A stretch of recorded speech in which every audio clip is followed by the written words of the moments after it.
Hello, everybody. So for those of you who haven't looked at or seen the onboarding yet, the idea behind it is to see if we can find a way to get out of having to give the agents like a piece of paper. And then with that piece of paper, they write up for us all this information about themselves. And we take the piece of paper, go over to Darwin and manually type it all in. Well, if the agents know all this stuff, why aren't we just asking them to type in some of this stuff for us? Furthermore, why aren't we asking like the recruiter to type in some of the stuff for us, or the sales manager, or why isn't everybody participating in the process? That's kind of where this whole thing idea came from. Let me get back to, hold on a second. Let me get back to the beginning of this slideshow, and we can start. If I can remember how to use these buttons. Okay, there we go. All right, everybody, let me know if you can see the screen okay. Yep. All right, here we go. So what we're going to do is I want to show you guys, show everybody what you can do with the functionality and onboarding, and then look at what it looks like when an agent uses the onboarding tool and when they use it and when they don't. And then finally, I want to show you guys what we're thinking about for using some of the tech in Shaker to help us with customizing the onboarding tool. So if any of you have encountered the onboarding tool as a staff person, you would have seen it. If you have onboarding turned on, which we're going to cover in a bit, if onboarding turned on, when you click new, you get this pop-up that asks you some very fundamental stuff about your new agent that you're hiring. You know, their name, their corporate name, what office they're going in, what company they're going in, hopefully who recruited them, and their email address. Critical stuff. And then when you hit next over here, you get to the first step in an 11-step wizard. And you can add you can add the agent's business number and their mobile number, which is crazy important. You can put in their MLS info if you know it. Otherwise, the agents could fill it in for you later. And down here, especially if you work in any of the Anywhere brands, you can set some preferences that here on this first screen that tell Dash how to treat the person on the really Anywhere branded websites. Now, on the second page of the wizard, it's all about addresses, and primarily that means the mailing address of the recruit, as well as their Facebook address and their business address and their LinkedIn address and their, I don't know, whatever social media people use nowadays, all those addresses that you want to have tracked on the agents. So in these 11 steps, what we have is every data point that you need to start from scratch and have an agent fully implemented and all of their data gathered. Instead of going through Darwin and going down the side here and going page to page to page to page to page, this is a step-by-step wizard that has all the data of every page. Now, we want to talk for a minute about inviting recruits to use this wizard. So essentially, when you start adding an agent into the system, you can do this with notifications. So you start adding an agent into the system and you have a notification.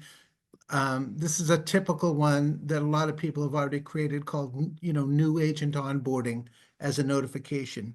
And if you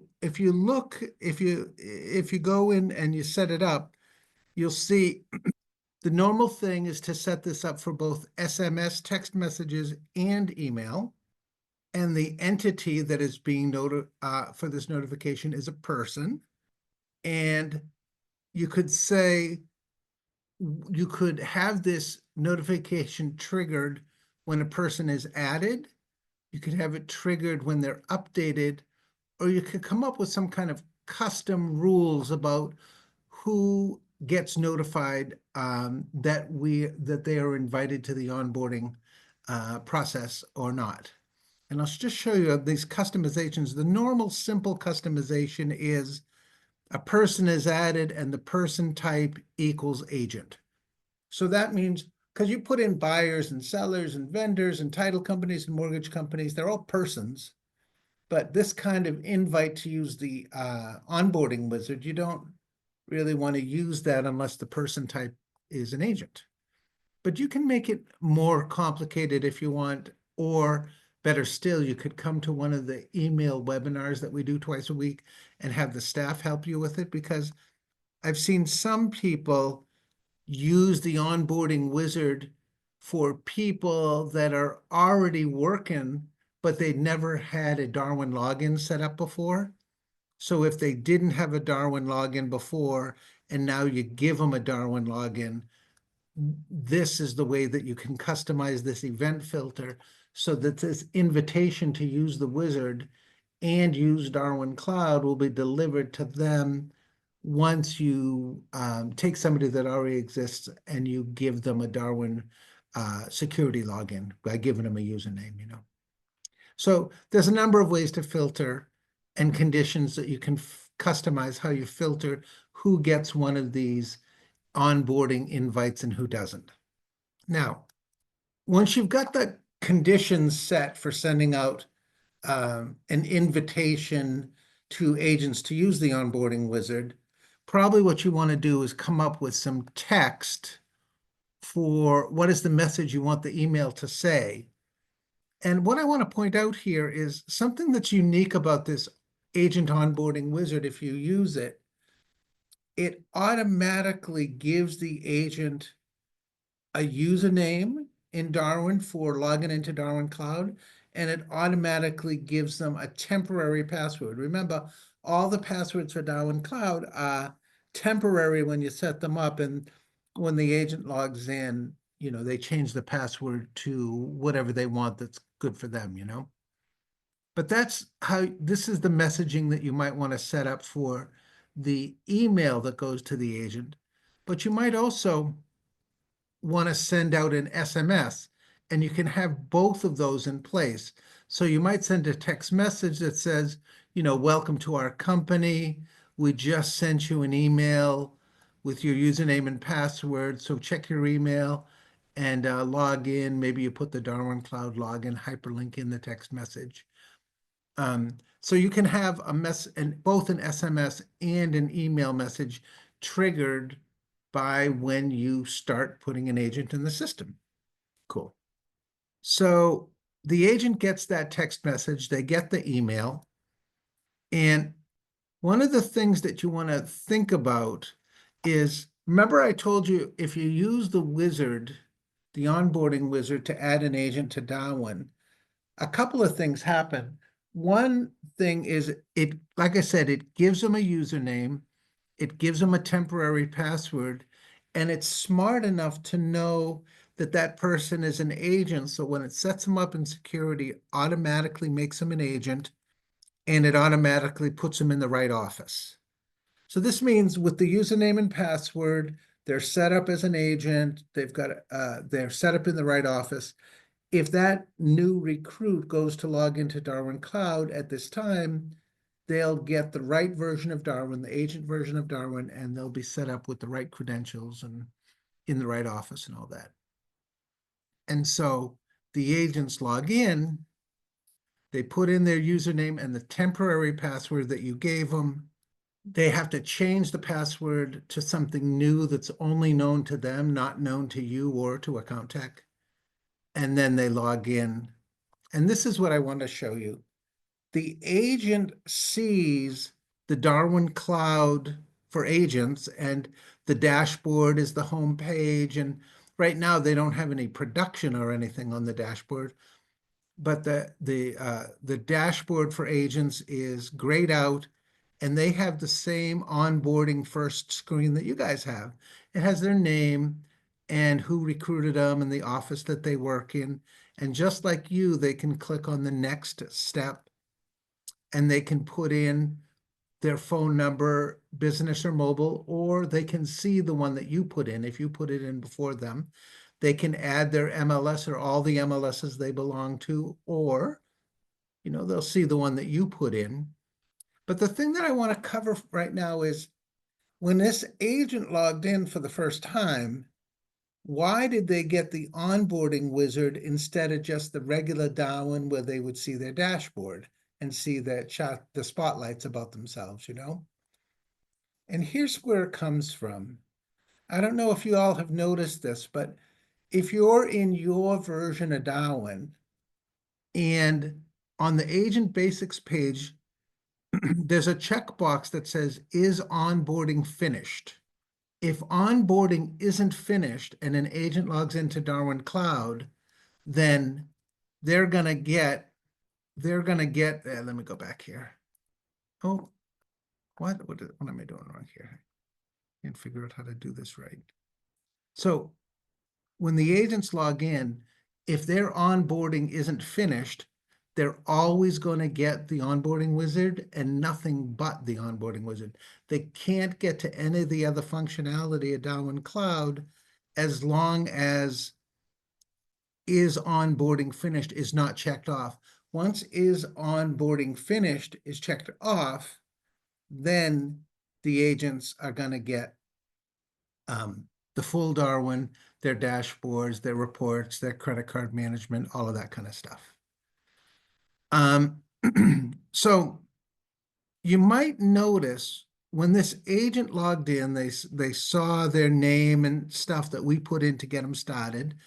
Maybe we put in their phone numbers to get them started, but their wizard is only 7 steps.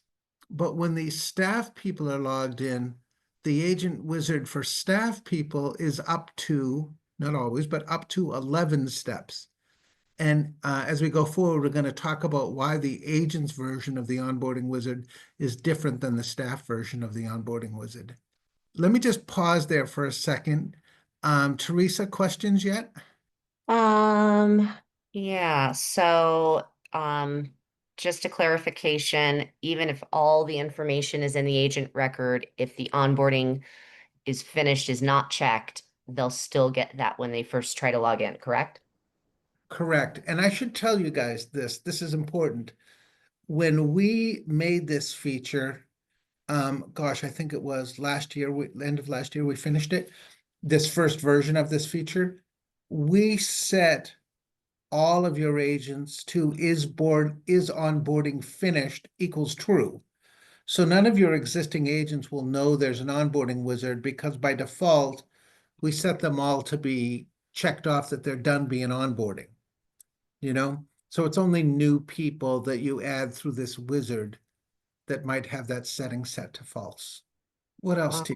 Rob had a question if it's possible to filter for agents that are in the system, they've got a user ID, but they've never logged into the system before. And my guess is so that they can see what agents haven't maybe gone through the onboarding wizard or haven't gone into their Darwin portal. You mean to see which agents have never logged in? Yeah, Let me I didn't see anything, let me but punt on that one for a minute. I know Mr. Blake. Yeah, I was gonna say we might be able to do that. I just have to look and see when we purge the login history. Because if we purge the login history after 30 days, then we'd have to set a flag to show that an agent's logged in at some point. Yeah, I know that you have the login history for more than 30 days, but I don't know how long. I don't know how far back it goes, so I'll check on that and see. Yeah, we to answer we could make a dashboard item of that fairly easily. Yeah, we recently, had to write all this code for those 2-factor logins because with the new when we're getting rid of Citrix, you don't have to pay for logins if you're not using it. So we had to write this code that tracks everybody's login and stores it so we can see, that so people don't get billed for having a username and not logging in, And if Adam can tweak that for agent logins, we should be able to do that. And we'll need to talk through the different use cases, because some people may want to see agents that have a user ID that have never logged in. They may want to see agents who have a user ID and haven't marked onboarding as finished. Mhm. So there's like a number of different How about agents that iterations. exist in the system that don't even have a username? Right, exactly. So Yeah. figuring out what the different versions of that dashboard item might be. Mhm. And we can probably talk about that a little bit more tomorrow when we're going through the workshop. For the On use onboarding. cases. Great. Yeah. Teresa, anything else? I'm going to keep going. Not, yeah, not right now. Okay. So here I am, as you can see here, as the staff version of the wizard, I have 11 steps, but the agents, we saw the agents only have like five, 6 or 7 steps. So let's go over how is it that agents get a different version than the staff gets, And that, as almost always with us, that is a security setting. So if you go over to the roles and you look at the roles and you select to customize the roles for agents, there's a tab over here for onboarding. And there's a checkbox for every screen of the onboarding wizard. So there's 11 screens or whatever, and you pick which screens you want the agents to see, and you pick which screens you don't want the agents to see. Maybe you don't want the agents to see who's getting an override every time they have a closing, right? Or they don't want to see, maybe you don't want them to see how we've set up their commission plans on the commission page. So you select in the security settings which pages of the wizard you want them to see, and the whatever is not selected, they won't see. But if you're logged in as like an owner or the head of accounting or something, you're going to see all the pages of the wizard. But it could be that you have some people that use the agent wizard that do recruiting or sales managers or something like that. And even them, you might not want them necessarily to see every page of the wizard. You know, you might not want them involved in, seeing the agent's biography that they've written about themselves for how they're described on the company website, or maybe you don't want the recruiter to be involved in seeing the override commission, the override payment settings or something like that. So again, for every role in the company, they can all use the agent onboarding wizard, but you're in control of which data sets that they can see when they're using the onboarding wizard. Okay. So moving on. So here I am as an agent now, and I've moved on to the basic screen. And the basic screen, when it opens up, is essentially the same thing you see when you're in Darwin and you have an agent up on the screen. And over on the left-hand side here, you hit the basics button.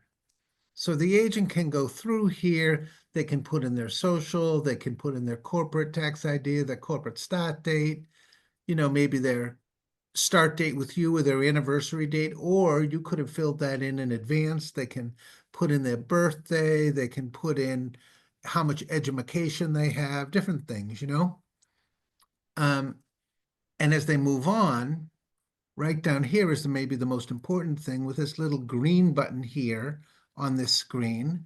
Then they can put in their credit card and they can put in their bank account information so you can direct deposit them, right? And charge their credit card for their bill. I mean, that's the most important thing in here, maybe. And then moving on, they can put in their insurances and their insurance expiration dates, what languages they speak, what designations they have. They can put in their real estate licenses, all the different licenses, driver's license, whatever you want, with the expiration date. They can put their areas of specialization by just hitting the plus buttons. And they can, if they were going to write this all down for you on paper, they could just do it here on the screen for you. Then over here in the biography section, they can write down, they could put in a paragraph for the website about, what are their hobbies, or, what is their profile that they want to have shown on the website. You guys have used, I'm sure, the screen, the biography screen that lets you put in paragraphs of text about yourself. Well, the agents can do that here. Okay, moving on. Now, if you were on our call last week, you saw that you can upload company documents to the company's forms library. And maybe you remember, in the forms library, every form they upload gets a category. Well, one of the categories that everybody has in their software is a category called onboarding. That's kind of like a system category. If you upload a document and it has the category onboarding when you upload it, then you can see that right here. When an agent gets to the forms page of the onboarding wizard, they're going to be able to download all the forms that you want them to have access to. And then as you would expect, maybe some of these forms are just for them to download, but the ICA agreement, maybe they need to sign it. And like at Accounttech, we have a company security policy manual that everybody every year has to, because it always gets updated, they have to sign and date it every year and turn it back into the office. So some of these documents, even though they can download them from here, they might need to be uploaded also. It's also conceivable that you have a requirement that they upload a copy of their driver's license, or you upload a copy of their real estate license, and they can do all of that in the upload page of the onboarding wizard. So they just like you do, you click the little plus button, select files from the hard drive, and upload them. Also, this would be a perfect time for them to upload a headshot of themselves that they want to use, in the company website or the franchise website. So there it is. The agent's all done. When the agent clicks save, this is kind of important. They get this message, this notification pops up, because after they click save, it doesn't let them into darwin.Cloud. It says, thank you very much. Come back again if you want to finish updating your data or add more data to your profile. But for now, we're kicking you out. And when you're done being onboarded, then we'll check that checkbox and you can log in and have regular Darwin. But they can go through the step-by-step of the wizard. They can save their data. They can change the data on the screens you've allowed them to do. But when they get to the end, the only thing that they can do is be logged out until you flag them as the onboarding wizard is done. And then after you check it off that it's done, the next time they log into darwin.Cloud, they'll just get regular Darwin like everybody else. Okay, Teresa, let me stop there for a minute. More questions? I don't see any new ones. Okay, moving on. So now let's look at onboarding from the staff point of view. I think we covered this already. You might have front desk people, you might have recruiters, you might have sales managers. You're not necessarily going to want to let them see every screen that's available in the wizard, just like you don't want agents to necessarily see every screen in the wizard. But one of the things that's really helpful for staff, as far as I'm concerned, because you're all working the same data set, but from different unique logins, is that when you come in as a staff person and you're going through the wizard, the stuff that the agents put in for you is already here. So normally in the olden days, you would have to take the paper printout they give you and manually type everything in.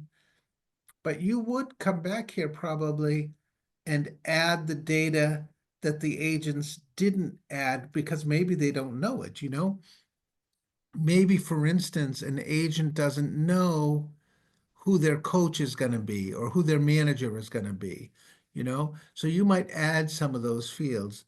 They might not know their brand start date, but you might know their brand start date. you might know after the ICA agreement gets signed what their anniversary start date's going to be, whereas they might not know it when they're doing their thing. So what's great is if you're partially filling out the wizard, the agents see it already partially filled, and vice versa. So we're going through it. We're seeing all the data that the agents typed in for us. We're seeing whatever biography they put in, and we're seeing all the forms that they uploaded. You know, we're seeing their headshot. Maybe we're seeing a copy of the driver's license, a copy of the real estate license that they filled out. Now, what is most likely that the agents ain't never going to see is the commission page. So when you get to this step of the wizard, you'll fill in what commission plan they're on, how much they pay for a company split or E&O or franchise fees or whatever it might be. You might put in their cap. If there's totals that need to track to them, you could put the totals in that need to be tracked on their profile for commission calculations. It's also very typical that a front desk person or a recruiter doesn't see the commission configuration screen. Maybe a recruiter does, but I find that usually the closing department or the accounting department fills that stuff in, not the recruiter. And then moving on, you set up whatever recurring billing items needs to be set up on the agent's profile. You can make notes about that here, and you can customize the agent recurring billing however you want to customize it here. And then really unique to the accounting department is you'll set up the overrides.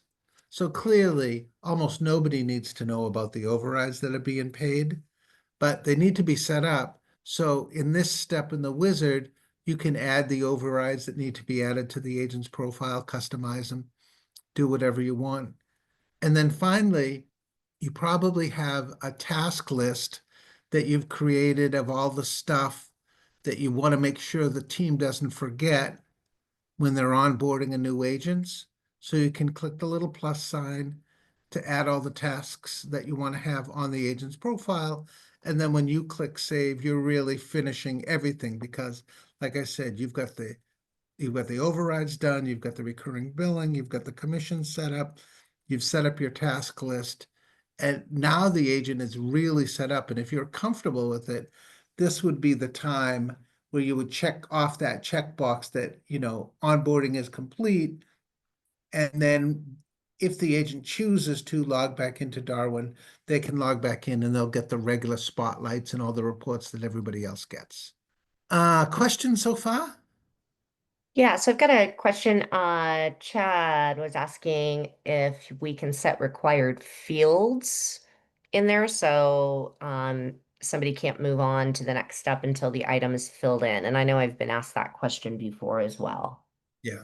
So now Chad is always with the leading questions. Now we're going to talk about the things that, in my opinion, the onboarding wizard needs to be what it needs to be really useful to people. And required fields is absolutely one of the first ones. One of the things, though, that technically I'm going off on a tangent here, but one of the things that makes required fields in the onboarding wizard a little bit tricky, maybe not unmanageably tricky, but a little bit tricky, is unlike other screens in Darwin where, for instance, if a property is canceled, it needs a cancellation date. If a new listing is entered, it needs a listing agent. Those are universal truths, right? The required fields or onboarding is a little bit tricky. Like if who is your manager is a required field, because we require that the manager and the mentor get filled in. Well, sure, but if an agent is using the onboarding wizard, they might not know who the manager or mentor is. If a front desk person is using it, they might not know either. So there is this question about if a field is required when you're doing onboarding, it's required if you are whom. You see what I mean? So it's almost like role-based. Like this field is required you fill it in if you have these roles. And I think, Mark, there's also, let me go through the wizard as much as I can. And I may need to go get additional information or download and sign these forms that I want to go read. But I can't mark my onboarding complete until I figured out filled out Yeah. all the required things. Yeah, so one of the challenges with one other that is a really important thing with required fields is what if they're like in my sample, there's 7 pages of data to fill in, and some of the fields are required, and I'm on page 3, I just don't know the answers to some of the required fields. So I can save at that point, but save at that point. But does that mean I shouldn't be able to go to pages 4, 5, 6, and 7 where I do know all the answers? See, that's a tough one. So one of the programmers, when I surfaced this with them last fall, they said instead of doing required fields for the data entry person, maybe what we should do is required fields for being allowed to check off that onboarding is complete. So system-wide, nobody in the company can say onboarding is complete unless all these fields are complete and you decide what those fields are. And then Adam, obviously, with that as a setting, you or Carrie could easily make a dashboard item of, whose onboarding isn't done. Or we could even make an email campaign that says, hey, agent, you haven't completed these fields that are required. Please go in and complete these at your convenience. Yeah, a little tricky on that because it needs to go, hey, closing department, you didn't finish setting up these agents' commission plans. Well, if it was easy, everybody would do it. So yeah, okay. But that's a really important question. And that's what I want to spend the last little bit of time we have left going over some other things that I think the onboarding wizard needs, and then want to get everybody else's input too. But Teresa, what else have you got for questions for me? Yeah, and I think this is good timing for this as well. Rob was just talking about, the forms being downloadable, but can't be completed electronically or signed by the agent in the software. So they would have to currently in Darwin download it, complete it, upload it. Wet sign it Right. and upload it. Mhm. Yeah, this is the e-signature thing is, as you know, A thing. something that we are very well aware of and Yes. working on like there's nobody's business. Yeah. But no, that's a well-known and ancient problem we have to solve for. Let me share the other problems that I think I have to solve for, unless Teresa, there's some more questions or input. Did you have something, Adam? Oh, I was just on that last one, for the account, onboarding admin wanting to leave notes for the accounting team. Is notes in chat mark the best way to do that? And is that accessible from the wizard? Or would they have to do that on the profile after the fact? No, that's a good point. There's a place in the wizard where you can put billing notes. There's a place where you can put commission notes. There's certainly we could expose the general notes about a person on the wizard. I will tell you though, Adam, you've probably been aware of this too, because a chat message flashes that green light at you at the top of your screen. Yeah. Sure, a chat message or text message is certainly much more likely to get your attention because it makes that green light up on your software. Right. I think for this specifically though, if the goal is for the intake staff to leave notes for the accounting staff about how to do billing or how to set up the commission, then I think putting them in the billing notes and commission notes makes sense, because then it'll show up on that screen when they go to do it. doing that That's stuff. right.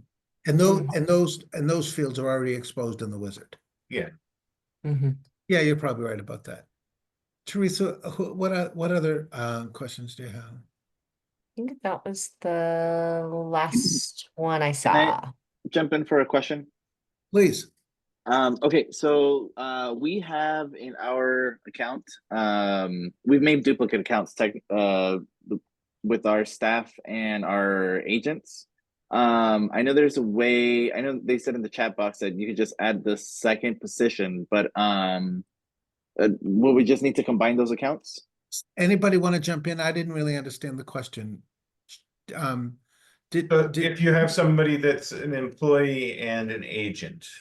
So I Yeah, guess, well, Jesse, I guess this it happened depends on the mostly with level of the. access that they need to have, right? Because Okay. with an agent login, they're just gonna be able to see agent production stuff. But if they're also a sales manager, then they probably would need to have an employee position so that they can see stuff across the company that's not just limited to themselves. Yeah, So because we ended up putting them under under the security settings. We ended up giving them their account for them to log into Darwin. yeah, But when you look up under people, you would see we would have, because we also wanted, what we also want to do is we want to be able to we'll use Darwin as the accounting system that it is, as to track like where our employees are sitting in what office, and whether if it's a staff or a staff member or an employee. And usually when we go through the onboarding process, it'll give us the option to either put agent or employee. And typically when you go to that part, it gives you one or the other, either agent or let- employee let- under the yeah, type. let me talk about that for a second, if I could. So when a user logs into Darwin, they put in their username and password. We check if it's valid. We two-factor authenticate them to come in. But it's that username and password that tells the system, does this person get the agent version of Darwin or the staff version of Darwin? And I'm fairly confident to say I don't think we're ever gonna publish the ability to have the same username access Yeah. both versions, because the Darwin for agents is really tightly locked down. It's so important when an agent logs in that they can never see another agent. They can only see team members only if they're the team leader. They can't get company reports on the P&L or cash flow position or profitability of the company or any of that kind of stuff. But an office manager who is also an agent, might be allowed to have access to those things.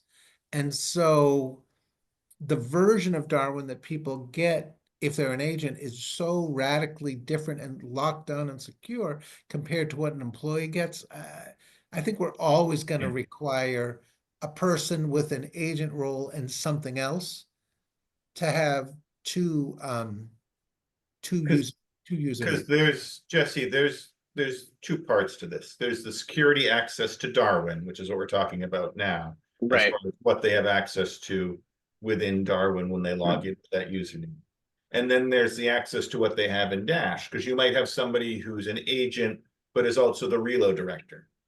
And so if you entered them as just a reload director in Darwin, they would show as person type employee, because that's a non-sales role. But then when you add a sales role, a sales associate or sales broker, then that would change them to an agent in Darwin and give you access to add their commission plans and the other agent related things. So employee and agent are a person type, but then we're also talking about security access. So there's two different parts to it. Right. Yeah, it's very common, right, for a person to be an agent and an employee. But for Darwin security, they got to have two different usernames, because the username is determinant of what they get to see or they get blocked from seeing. So Okay, I can see it from that point of view. I'm just thinking about it in the sense of cleanup, because we are, again, with the acquisitions that we just kind of took over, a lot of them and prior to us merging over, we had to create accounts for them so that way they were able to see what Darwin was prior to the actual merger date. So there are duplicate accounts that we currently have in our Darwin account. And the ones that we added as employees. The ones that crossed over when we merged Dash into Darwin came in as agents. So that's where my question was coming from. So for yeah, those, actually, Adam, can- that's kind of ideal, isn't it, though? You want them to come in as agents, but then you could add Right. them as employees. Yeah. And Jesse, we can review that in our next weekly meeting, some of those security Okay. settings. I'll put that on our Cool. agenda. We can work through some of those too. All right, cool. I just wanted to make sure to see if it was a way to an optimal way of having just agents be combined as agents and employees, or if if that's what you're saying, if that's Yeah. the way you wanted to show up as one contact as just an employee, the other one as an agent. Yeah. Hey, So Jesse, can I make a a non-technical suggestion if I could? Sure, go for it. Well, because the way the security setting is set up for us, the Darwin logins, the Darwin user logins, the company doesn't know what their password is. They know what their password is because everybody resets the password to be whatever they want when they log in. Right. What I would strongly recommend you do is when you give an agent a username and they change their password to whatever they want to change it to, when you set that person up as an employee, give them the same username, but like with like M for manager or something after it, and tell them when they log in the first time, use the same password. Because then they'll have Okay. a So username with or without an M, and it has the same password, and with or without the M, that username will say agent login or manager login. okay. So I guess we're still not at that level yet where we're giving our agents access to Darwin like that. So the only ones that have access to Darwin is staff members in our company. Got it. Got it. All right. Well, Adam, you're going to cover that next week. yeah, I'll work with Jesse on that. We'll put it Thank on you, Adam. our big long list. Yeah. Who else has some questions, Teresa, that we should cover before I start brainstorming and asking some people for some input? Yeah, so this is an interesting idea from Tom. They use a system called Bamboo HR that allows them to create multiple offer letter templates for a new agent or recruit that they can edit. But basically, once that agreement is come to in that system, he was asking if there would be a way for that information to come into Darwin so they don't have to manually enter the data and potentially have a mistake or something like with the commission plan and maybe billing, those types of things. Adam, that's more your bailiwick than mine. I know, Well, I so know that almost every system has an API. yeah, I was going to say if it has an API, we could import them as an agent with some information. But as far as getting their commission plan to fill in, it would have to exist as a commission plan in the system already that matches. We could maybe do that. So we'd have to see what Bamboo HR might offer Yeah, as an It's API. it's a field, that's a field map problem, right? Because Correct. the commission plan set up in Darwin is literally infinitely customizable. Yes. And so for that reason, it's infinitely complex. Right. And But they could fairly easily, once the agent's added in Darwin, could they create an email address for that record and then just have the email be copied on the agreement so that that document gets attached to the agent? well, every agent now, Yeah. they have their email address that is their work email address. Yeah. But they also have an email address at Account Tech where you can email documents to the agent's profile. Yeah, that's what I'm thinking is they could get the executed document emailed in so it's at least attached to the agent so they could see Right. it in the software. But it would take an API call to automate some of the data entry. Yes. Yeah, we can take a look at that. It's a good idea. It's a And really then I've good got idea. one more question from Jordan. Can we merge an agent account and an LO account? Oh, it's an And a loan officer Oh, account? no, loan officer? Yes, a loan officer account. In most mortgage companies, and I don't know if this is true in yours, but in most companies, when they put a loan officer in, let's say they have the real estate company in Darwin and all the agents are under that real estate company, right?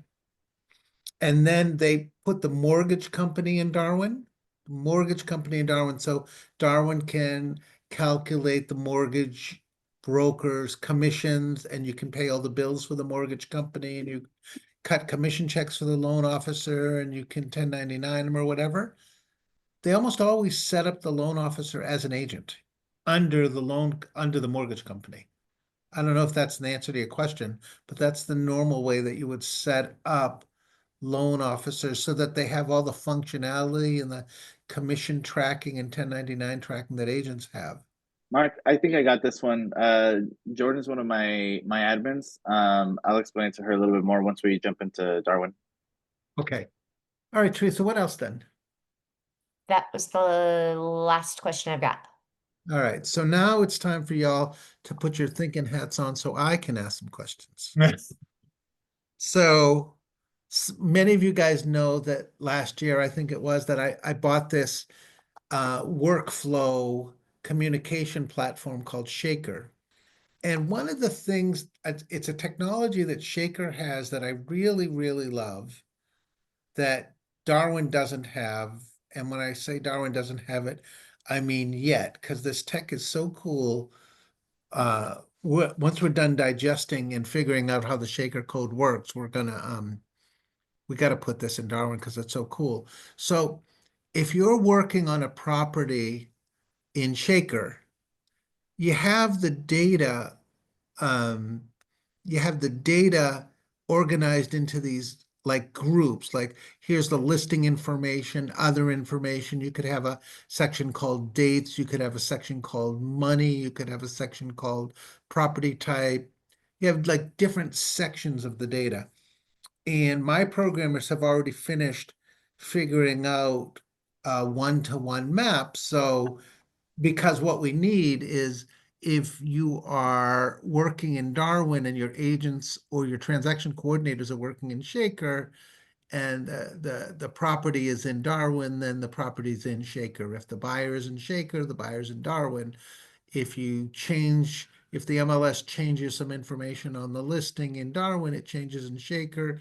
If an agent manually changes some information on a listing in Shaker, it comes into Darwin. That's fine. But what I love about the way Shaker is engineered is that while it has all of the fields that anybody might want to use, you might not want to use all of the fields. So it has this capacity where you can select what fields you want to have on the software. And you can use this little trash can to delete fields that you don't want to have on the screens in the software. This doesn't take the field out of the software. It just takes the field off of the screen because you want the screens to be as simple and clutter-free as possible. And if it's a field you don't care about, why even have it on the screen? So that the screens can be just what you want them to have and not what you don't want to have. And you could, using this little pencil button, you can even change the label of what that field is called in the software. And in these groups, you can change what group that data field appears on.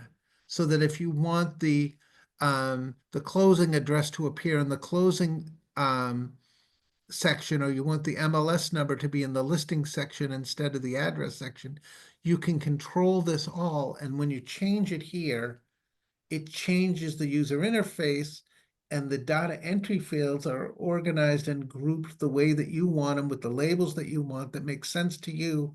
And it doesn't contain any of the fields you don't care about. So for me, I think that's what onboarding needs. I think when you go through that onboarding wizard and I'm an agent, there are fields of data that the recruiter needs to fill in and I don't even know, or the accounting department needs to know, but I don't know, or I'm just guessing and I'm not sure. I think that perhaps there should be, for the agent screen right now, the onboarding wizard has all the fields that Darwin has, and if you don't care about them, you can ignore them.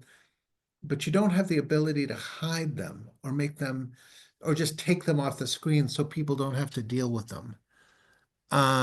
What do you guys think? Important, non-important, valuable, not, what's people's input? I think less noise on the screen will get agents to complete it more thoroughly. All right. Rob, James Ham, Donna, input, ideas? I think it's a good idea.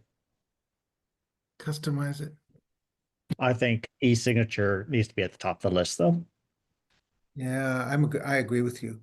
So Mm. that they can, in one wizard, do the e-sig thing and they have the contracts executed at the same time. Yeah. Mhm. Yeah, I'm completely in agreement with you. I agree with Um, Adam that less noise is better when it comes to agents and filling out information. They don't want to sit there and fill out or scroll through multiple pages and multiple sections to complete their task. That's They just that's don't. that's kind of my feeling too. Anybody else? James, can I ask you a kind of nitty-gritty question about e-signature? So here's a bunch of documents that here's a bunch of documents that need to be executed. Obviously there's probably some things that need to be uploaded that don't need a signature, right? A headshot doesn't need a signature. Copy of the driver's license probably doesn't need a signature, right?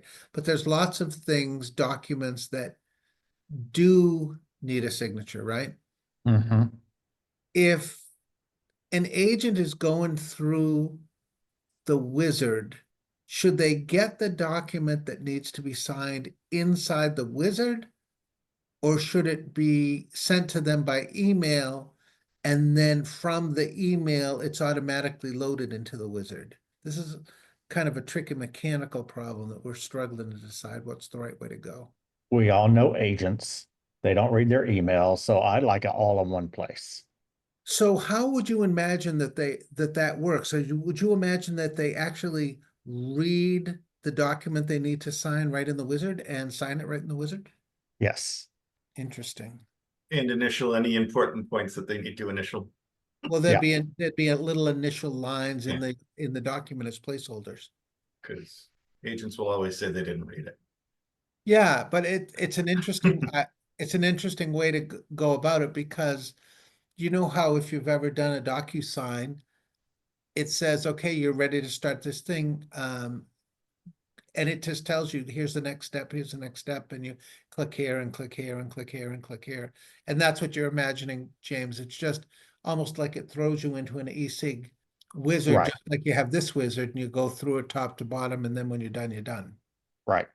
Mark, Rosie Hudson has a really interesting comment in the chat. Yes, Oh. please. It just kind of scrolled up. Is there Monica, an onboarding email address associated with the agent profile? On e-sig programs, we could CC an agent email.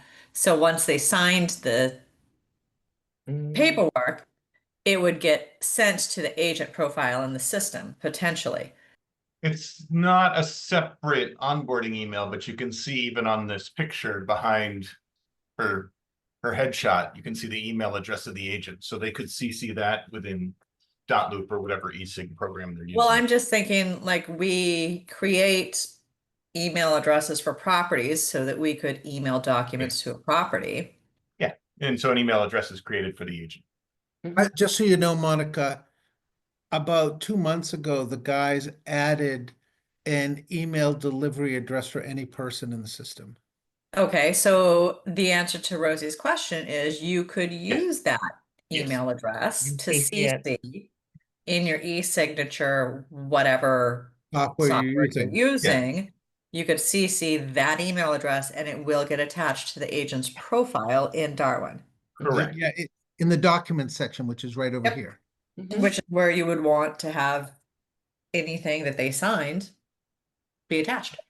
Now, but following up on what James Ham is saying, the reality is if we succeed in putting the e-signature in Darwin, or at least in Shaker to start, of course, anything they sign will automatically be saved in their profile. Oh, yeah, absolutely. Yeah. But yeah, you can use the same technique that we use for delivering photos or documents to a property. You can deliver them to a person. Just something at accountech.com. Is there anything related to the onboarding wizard that wouldn't be checked off by emailing the document to the email address? You've lost me, Adam. I don't get it yet. So you're going through each of these steps and marking things complete as you go through the onboarding wizard. If they email their real estate license through .loop and it gets attached as a document on the agent profile, that doesn't really have any effect on the onboarding wizard in its completeness, right? Well, in a sense, it does, Adam, actually. So let's say the agent emails a copy of their real estate license and they send in a copy of their driver's license. Either let's say they deliver them by email. You say, look, if you have stuff to send to us, we've got an email address for documents called joesmithdocuments@accountech.com. And that's you, just send them to that address and we'll have them. Mhm. Likewise, if you're using .loop or DocuSign or something, you do electronic, and you send those documents to joesmithdocuments@accountech.com, whatever. When the staff people are going through the wizard for checking it for completeness, if a Mhm. document has been uploaded, I don't care how it got there, it's all going to appear here. So when a staff person is going through the wizard, they'll see stuff that's been uploaded as documents, no matter how it got there. Okay, because the forms will only show if they're categorized as onboarding, but uploads will show no matter what. There's no category associated with them. That's exactly correct. That's the differentiation I wanted to make, yeah. Yeah. So yeah, uploaded documents is the same that you see on the agent profile, and it could be uploaded by you, it could be uploaded by the agent, it could be sent in by DocuSign, it could be sent in from .loop, it could be emailed directly by the agent. Yep. If it's up, and we see it right on the upload page. Perfect. Okay, more ideas about documents or stuff? Because I'm going to keep going on fields. Okay, You have 1 minute. how did that happen? All right, let me just show you. Lots of good questions. Let me just show you one more thing. So if you're looking at a form like this, here's the offer expiration date, here's the offer date. That's kind of nonsensical. It doesn't make sense to me that you would do it that way. But, and all the properties you look at, they all have that. But one of the other things they have in Shaker that I really like is, let me make this bigger. You can drag and drop the fields on the screen so that the fields, again, not only can you control what fields do or don't appear on the screen, but like in terms of the onboarding wizard, you could not only pick the fields you want, but you could also change the order on which they appear on the page. And it seems to me that would be an important thing to be able to do to get the screens exactly like you like them. I think that's kind of an important thing to do.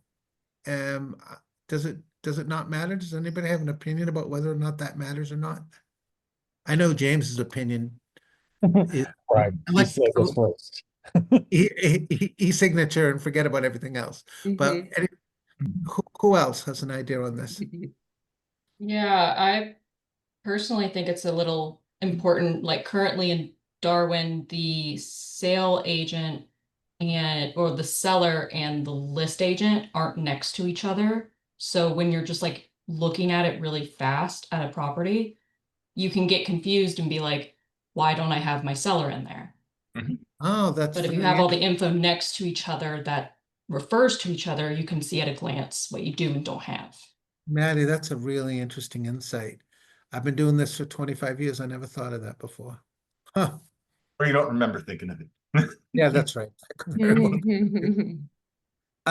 Anybody else? Maddie, thank you. I would say hopefully we'll get a lot of these people on tomorrow's workshop call so we can keep kicking these ideas around. All right, Adam, that sounds fantastic. Well, guys, we filled up the whole time, but thank you so much for coming to this call today. And Adam, the workshop is tomorrow? It Yeah. is same bat time. Yep. All righty.